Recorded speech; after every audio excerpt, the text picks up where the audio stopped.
So when we're doing a problem like this, we want to think about what we are actually given and how we can use that. So here it says write an equation for the line.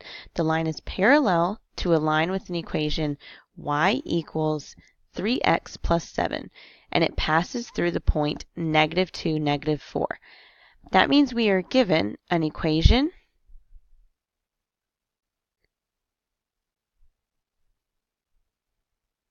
and a point. So we can use our graphic organizer. We are given one point and another equation. So that tells me they said that the line is parallel. The line is parallel to a line with the equation. So we use the same slope and we put it in point slope form. So parallel, since it's parallel, we'll determine the slope by knowing that it's the same. So it's 3, just like it is in this original equation. It's parallel, so it has the same slope of 3.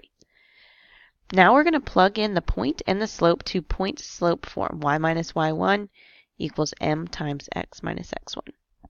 So y minus y1, your point that you're given is always your x1, y1 here.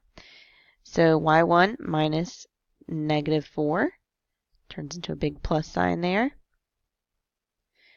equals m, which is 3, times x minus x1.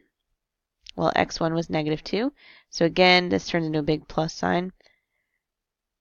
Since they are not specific here, typically if it just says write an equation for the line, they usually want it in slope-intercept form. So that's step 4.